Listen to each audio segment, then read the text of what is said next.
They couldn't shut the city down completely, but they've been trying all day. These are live pictures from Oakland, where thousands of protesters are flooding the streets as part of a massive Occupy Order general strike. Good evening, I'm Alan Martin. And I'm Elizabeth Cook. Although mostly peaceful all day long, the demonstrations took a violent turn late this afternoon as anarchists began clashing with Occupy protesters. Outside this Whole Foods near Lake Merritt, they threw punches and chairs. They also smashed bank windows. And while the vandalism didn't start until a few hours ago, the banks have been a target all day.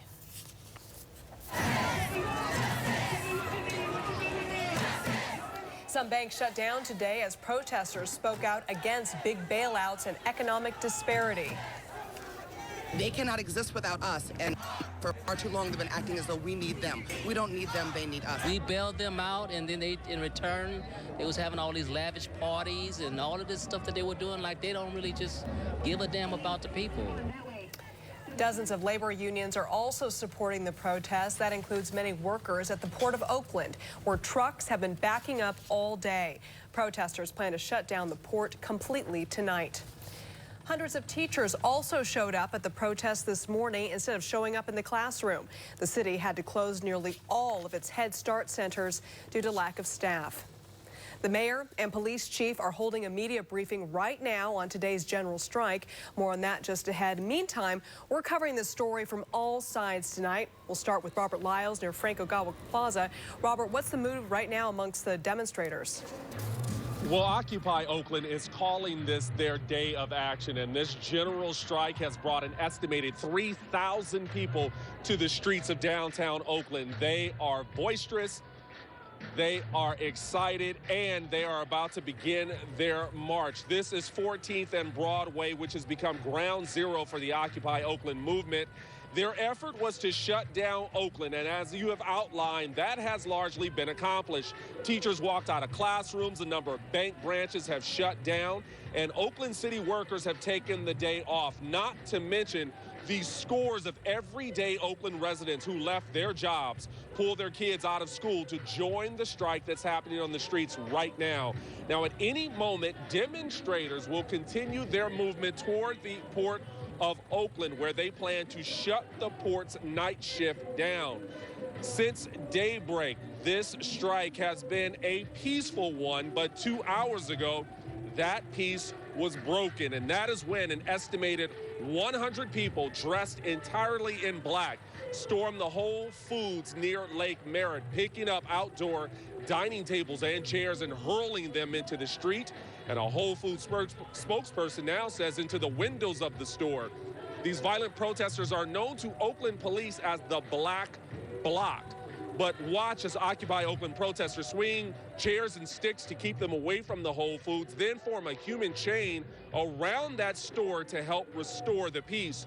But Black Bloc was just getting started. They ran next to the Bank of America at Kaiser Center, where 7-foot-tall glass window panes were shattered with hammers and rocks. Not one pane of glass was spared at the bank. Kaiser's head of security says they then shattered the ATM screens and spray painted the building. The U.S. Bank next door was also spray painted by the Black Bloc. And 1 block away at 20th and Webster, Black Bloc continued with smashing the windows at Chase Bank. Occupy Oakland demonstrators, however, were quick to denounce Black Bloc. This is not sanctioned by the Occupy Oakland movement. It's not what it's about. This is not what it's about. Now, we are told that no store or bank employees were injured in any of what has transpired in the past 2 hours. The Whole Foods stores and a number of bank branches here in downtown have been shut down. So far, Oakland police have kept their distance. So have the scores of private security teams hired by many of these downtown businesses to protect their properties.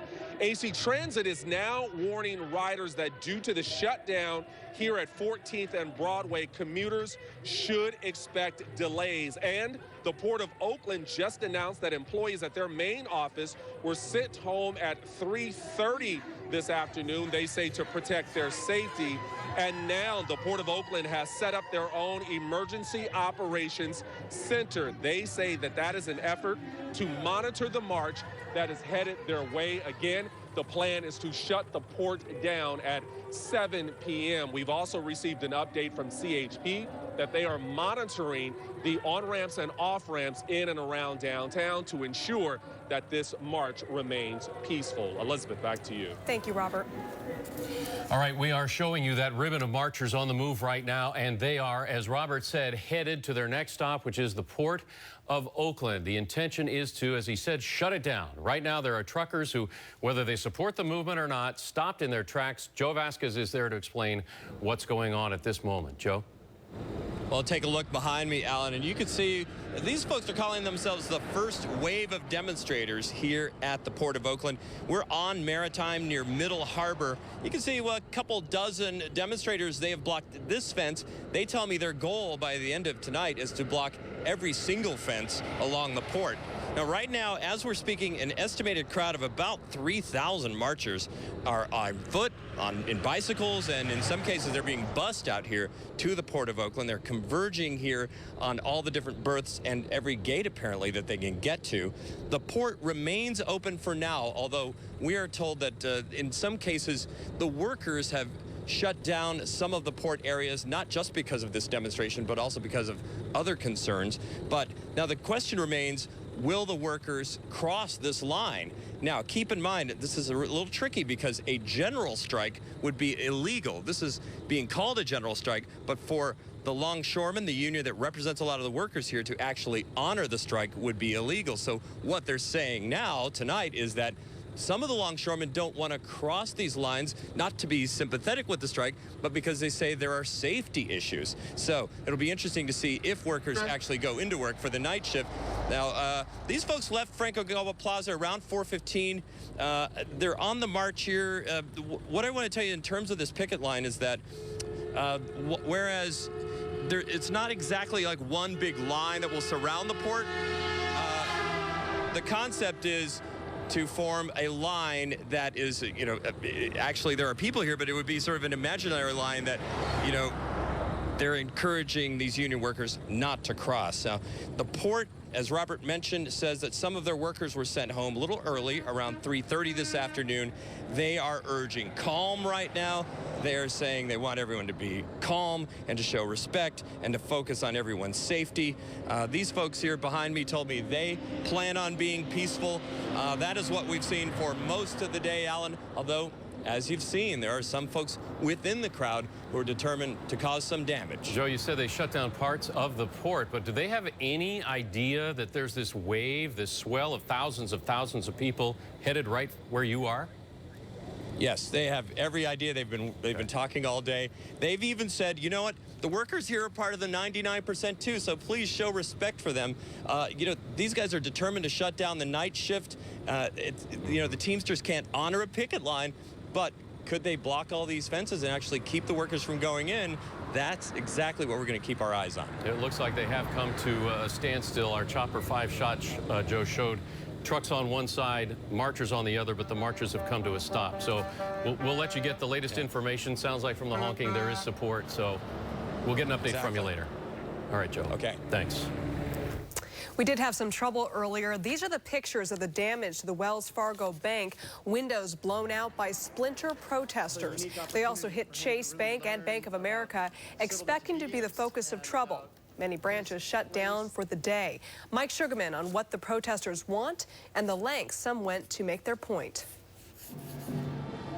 Well, Elizabeth, as you mentioned, banks really took it on the chin today, but for the most part, protesters were peaceful, and for the most part, they were successful. It was anything but business as usual in the Oakland banking community today. 72 degrees in Oakland today, around banks a lot hotter. Protesters marched around Oakland's downtown, targeting bank after bank. At one Wells Fargo, windows were broken. Turning around, Jake's gotta pay. This Chase branch paid for it by demonstrators blocking doors, shutting it down.